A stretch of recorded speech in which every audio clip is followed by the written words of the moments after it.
Pemirsa, meski kisru politik dalam negeri masih berlanjut, IHSG justru mampu mencetak rekor untuk kedua kalinya tahun ini. Seluruh sektor menguat dan investor asing mencatatkan net buy lebih dari 1 triliun rupiah. Lantas sentimen apa yang mendorong rekor IHSG dan saham-saham apa saja yang layak Anda koleksi esok hari? Maksud kami pekan depan. Kita akan membahasnya bersama analis senior BNI Securities Andri Zakaria. Selamat malam Pak Andri. Pak Andri, hari ini IHSG mencetak rekor lagi dan ini menguat 62 poin begitu ya. Menurut Anda apa yang memicu penguatan tersebut?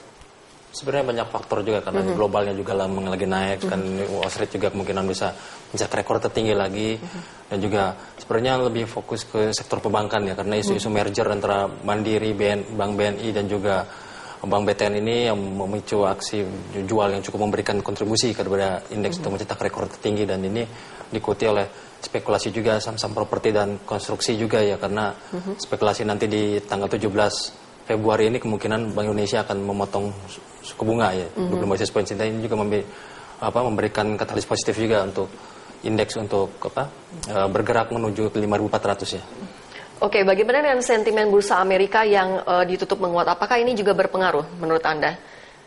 Ya, pasti berpengaruh ya karena juga regional pun juga masih melihat data tenaga kerja hari ini kan, yang ternyata hari ini kalau lihat tadi datanya tenaga kerja Amerika juga employment-nya naik ke 5,7 dan juga November payroll-nya di atas ekspektasi, jadi saya pikir juga bisa memberikan data positif juga untuk Wall Street nanti untuk hari ini. Dan kemarin itu kan PDB kita sempat menurun, berarti ini PDB kita tidak berpengaruh, bahkan IHSG malah menguat dan membuat rekor hari ini, begitu ya?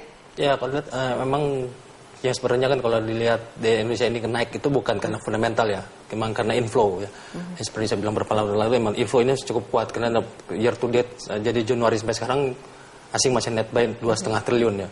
Dan jadi kalau dilihat dari sejak tahun kemarin berarti ada pemasukan sekitar ya hampir 47 triliun. Jadi setidaknya ini mendorong kenaikan. Jadi pas ke pasar lebih fokus ke ekspektasi ke depan ya karena juga menjelang earning report ya. Earning report juga sebagian, contohnya kayak hari ini Jasa Marga juga bagus. Dan beberapa yang lainnya pun yang terutama di banking ya, ini juga memberikan katalis positif untuk indeks untuk bisa membuat rekor lagi. Oke, dengan pemecahan rekor ini jadi saham-saham apa yang layak beli begitu Pak Andri untuk direkomendasikan untuk pekan depan? Jadi kalau saya sih lebih prefer saham-saham yang telat naiknya ya. Telat naiknya maksudnya ya, second liner atau bagaimana? Blue chip ya, contohnya kayak Telkom yang sekarang masih di kisaran 2.800 bersihnya mah terlihat supportnya di 2780 kuat ya, berapa kali tembus ya, setidaknya karena bertahan ini bisa naik ke rebound dulu, mungkin bisa mencoba ke 2.900. Dan juga Bank BRI juga sama, di saat 3 bank BCA, Bank Mandiri dan juga Bank BNI mencetak rekor tertinggi, dan Bank BRI belum. Jadi setidaknya dengan level harga 11.600 bisa akumulasi, kemungkinan nanti saham-saham banking yang 3 itu sudah evaluasinya ya mungkin akan masuk lagi ke BRI yang sebenarnya juga fundamentalnya sama bagusnya. Ya mungkin bisa mencoba ke rekor tertinggi 12.200 sampai 12.700 ya untuk. Dan juga LSIP ya, karena melihat dari sentimen daripada harga kelapa sawit sekarang juga lagi rebound karena menjelang Imlek dan juga isu biodiesel subsidi, jadi memberikan positif juga, kemungkinan bisa mencoba ke level 2000 sampai 2080. Juga Adaro yang kalau dilihat hari ini juga karena cuaca banjir ya, musim banjir ini juga menguntungkan untuk coal ya, jadi setidaknya bisa mengangkat harga coal Newcastle. Jadi setidaknya Adaro sekarang harga di bawah 1000 ini saya pikir cukup murah ya untuk bisa rebound di atas 1100 lagi ya. Oke, baik, kita akan membahas yang layak jual Pak Andri, tapi setelah usai jeda. Dan bagaimana pergerakan IHSG pekan depan, simak bahasannya usai jeda.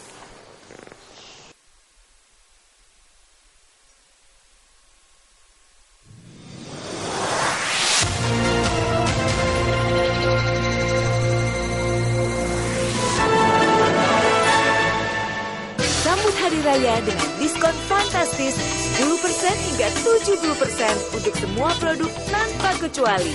Hari Raya tampil gaya di Longevity with Elegance bersama Matahari. Halo pemirsa, Anda menyaksikan World Report, program berita dunia yang mengantar Anda melalui berbagai peristiwa internasional. Simak berita terhangat dari berbagai belahan dunia. Warga kulit hitam memicu protes besar-besaran di sejumlah wilayah. Pertempuran antara kelompok ISIS dan pasukan Kurdi masih terus berlangsung untuk kerjasama apapun dengan Amerika Serikat. World Report, jendela informasi dunia Anda. Terima kasih atas perhatian Anda dan sampai jumpa. World Report, setiap hari pukul 22 lewat 30 waktu Indonesia Barat. Every diamond is once undiscovered, but only one of them has an exquisite beauty.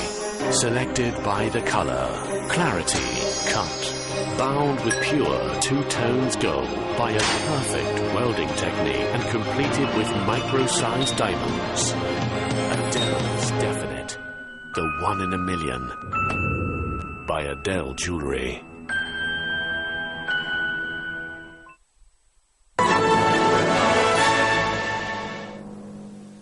Ya, terima kasih Anda masih bersama Money Report dan kita lanjutkan dialog analisis kita bersama Pak Andri Zakarias. Pak Andri, tadi Anda sudah menyebutkan saham yang layak beli dan sekarang saham yang layak jual. Ini apa saja Pak Andri? Ya, aku lihat Unilever ya. Unilever fundamentalnya termasuk yang termahal di dunia ya untuk disektor konsumer, dan juga sekarang PR mungkin sudah lebih dari 50 kali ya. Dengan harganya sekarang target technical saya mungkin dan fundamental pun juga sudah mencapai 37.000. Seharusnya sekarang ini bagusnya untuk cicil jual ya, karena sudah tidak mencerminkan lagi fundamentalnya. Jadi, tapi meskipun target medium termnya sih masih naik, masih 43.000. Cuman ya mendingan take profit dulu ya. Dan juga Bank Mandiri juga karena lebih kecenderungan sih karena pasar sudah mendiskon good news ini karena isu merger. Saya pikir ya 11.300 sampai 11.450 mendingan untuk take profit dulu. Dan juga untuk saham waskita juga sama, selama dia masih di bawah 18.90, jadi saya pikir kecenderungan ada pencen naik pun untuk jual ya. Karena juga value sudah mahal, karena kenaikannya juga hampir 30% ya dalam 1 bulan terakhir ini. Dan juga yang terakhir juga saham MPPA ya, MPPA juga masih konsolidasi, saya pikir juga masih di bawah 3.900, jadi saya pikir koreksi normal aja ya 4 saham ini. Jadi untuk jangka pendek take profit, tapi kalau untuk jangka menengah bisa ketika koreksi bisa akumulasi lagi. Oke, jadi yang harus layak jual ini ada Unilever, Mandiri, Waskita, dan MPPA begitu ya. Bagaimana dengan prediksi IHSG untuk pekan depan? Apakah masih bisa mempertahankan rekornya atau bagaimana? Ya, saya pikir masih bisa mencoba kenaikan ya, boleh mencoba. Berarti ada rekor baru maksudnya? Ya, rekor lagi? Ada rekor lagi, tapi ya itu masih rawan profit taking. Jadi hati-hati karena 5.400 itu strong resist, jadi seharusnya itu bisa balik lagi ke 5.200-an lagi. Jadi setidaknya ya hati-hati untuk saham-saham sudah volatile mahal, karena kan kenaikan indeks saat ini kan cuma ditopang oleh beberapa sektor, tidak seluruh sektor. Jadi cuma didukung oleh inflow. Ya saya pikir juga saham-saham yang sudah mahal lebih baik dilakukan hasil profit taking. Oke, selain sentimen yang tadi Anda sebutkan, barangkali ada data yang perlu dicermati untuk pekan depan. Ya, semestinya data yang paling penting hari ini. Jadi data kerja payroll sebenarnya tidak begitu bagus untuk emerging market ya, karena ini memicu spekulasi kenaikan suku bunga The Fed lebih cepat ekspektasi. Jadi saya pikir sih Senin atau Selasa kenaikan pun juga untuk profit taking. Jadi resistnya masih 5373 sampai dengan 5400 ya untuk sell on strength ya untuk indeks kita ya. Oke, baik. Terima kasih atas analisa Anda, Pak Andri. Ya, sampai di sini kebersamaan kita dalam Money Report. Anda bisa mengakses informasi bisnis terkini di website kami di Berita1.